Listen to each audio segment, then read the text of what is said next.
Hello everyone and welcome to our YouTube channel Greenfield Safety Hub. हम आ चुके हैं एक नए वीडियो के साथ और आज का वीडियो का टॉपिक हमारा है फ्रेंड्स क्लासिफिकेशन ऑफ फायर। इससे फर्स्ट वाले वीडियो में आपने देखा था एक आग लगने के लिए क्या चीजें चाहिए, means what is fire, basic क्या रिक्वायरमेंट्स होते हैं आग लगने के लिए। तो उसमें हमने आपने देखा था कि fire is a chemical reaction between three elements. क्या क्या वो थ्री एलिमेंट्स थे? Heat, fuel and oxygen. तीनों के कॉम्बिनेशन से हमारा फायर जो क्रिएट हो जाता है। लेकिन हर तरीके के आग एक जैसे नहीं होते हैं क्योंकि हमारे फ्यूल्स के स्टेट अलग अलग होते हैं। आपने देखा था सॉलिड फ्यूल्स होते हैं, लिक्विड एंड गैस, तीन स्टेट के हमारे पास फ्यूल्स होते हैं। तो उन्हीं फ्यूल्स को बेस लेके हमने जो है फायर को 5 क्लास में डिवाइड किया है। ये क्लासिफिकेशन है फ्रेंड्स हमारे इंडियन स्टैंडर्ड के अकॉर्डिंग। अगर बात करेंगे क्लासिफिकेशन ऑफ फायर की तो 5 क्लासेस के फायर आपको देखने को मिलेंगे हमारे इंडियन स्टैंडर्ड में। फर्स्ट हमारा आता है क्लास ए का फायर। क्लास ए फायर जिसको हम कहते हैं सॉलिड फायर। सॉलिड मींस ऐसे फ्यूल्स इनमें इन्वॉल्व होते हैं जो आफ्टर बर्निंग ऐश छोड़ जाते हैं। फॉर एग्जांपल आप ले सकते हो would, paper, plastic, this types of fuels हमारे आते हैं सॉलिड फॉर्म में, तो उसे हम क्लास ए का फायर के नाम से जानते हैं। सेकंड हमारा जो क्लास होता है क्लास बी फायर।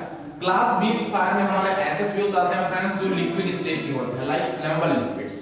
तो यहां पे हम कह सकते हैं फ्लेमेबल लिक्विड्स। अब फ्लेमेबल लिक्विड्स के फ्यूल में कैसे चीजें आ गई, जैसे आप लोगों ने देखा है पेट्रोल, डीजल या kerosene, this types of fuels हमारे आते हैं क्लास बी फायर में, फ्लेमेबल लिक्विड्स के स्टेट में जो रहते हैं। क्लास सी फायर की बात करें फ्रेंड्स तो क्लास सी में हमारे आते हैं गैसियस स्टेट वाले फ्यूल्स। एंड आपको पता है कि हर गैस फ्लेमेबल नहीं होते हैं, कुछ गैस नॉन फ्लेमेबल होती है, नॉन टॉक्सिक होती है। लेकिन हमारे पास जो गैस है जो जलने की प्रॉपर्टी रखते हैं उसे कहते हैं फ्लेमेबल गैस। और फ्लेमेबल गैसेस में अगर आप देखें तो ऐसी गैसेस जो हाइड्रोकार्बन गैसेस होती हैं, जैसे मान लीजिए आपका मीथेन हो गया, methane, propane, butane and acetylene, ऐसे बहुत सारी गैसें हैं जो फ्लेमेबल नेचर रखती हैं। ऐसे गैसों के फायर को हम कहते हैं class C fire. And third हमारा होता है फोर्थ हमारा जो होता है क्लास फायर में उसे क्लास डी फायर कहते हैं। क्लास डी फायर हमारे इन सभी फायर से थोड़ा डिफरेंट होता है फ्रेंड्स। इसे हम कहते हैं combustible metal fire. Combustible metal fire. अब आप लोगों ने कहीं ना कहीं ये देखा होगा कुछ मेटल्स भी इग्नाइट होते हैं। अगर आप कभी लोहार की दुकान में जाते हैं या कभी ट्रांसफार्मर, वायर, कॉपर, एल्युमिनियम, ऐसे कुछ चीजें भी आपने जल्दी देखी होंगी। बस इन्हें जलने के लिए चाहिए क्या होता है कि एक टेम्परेचर की नीड होती है और टेम्परेचर काफी ज्यादा होता है, 1000, 1500, इससे ज्यादा के टेम्परेचर पे कोई भी मेटल जलना स्टार्ट करता है अपने मेल्टिंग पॉइंट के ऊपर जाने पे। तो मेटल्स का अगर हम काम करें तो यहाँ पे मैग्नीशियम हो सकता है, एल्युमिनियम, सिलिकॉन, कॉपर, ऐसे मेटल्स हैं फ्रेंड्स जो जलते हैं। ये हमारे फायर होते हैं जिसे हम क्लास डी फायर कहते हैं या in short combustible metal fire. और लास्ट फायर की बात करें तो लास्ट फायर हमेशा आपको देखने को मिलेगा जिसको हम क्लास ई या क्लास के नाम से हम जानते हैं। क्लास के मींस होता है किचन फायर। अब किचन में सोचिए कि किचन मतलब किस तरीके का फायर। तो किचन फायर का मतलब होता है कि आपके किचन में लगने वाले फायर। अब आग का मतलब ऐसा नहीं कि किचन में गैस में आग लगा है, इलेक्ट्रिसिटी में आग लगा है।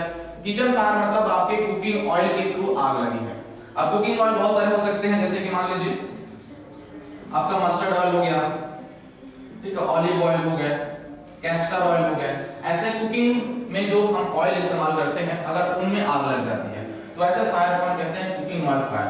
तो इस तरीके के हमारे पास क्लास के फायर होते हैं जो 5 तरीके के होते हैं और हर आग अपने नेचर अलग अलग रखते हैं। किसी में फायर कुछ डिफरेंट तरीके से लगता है, किसी में फायर कुछ अलग तरीके के लगते हैं। तो इस तरीके से जब भी हमें कहीं आग देखें तो सबसे पहले हमको उसको क्लासिफाई करना है किस कैटेगरी का फायर है, ताकि आप उसी बेस पे उसको बुझा सके।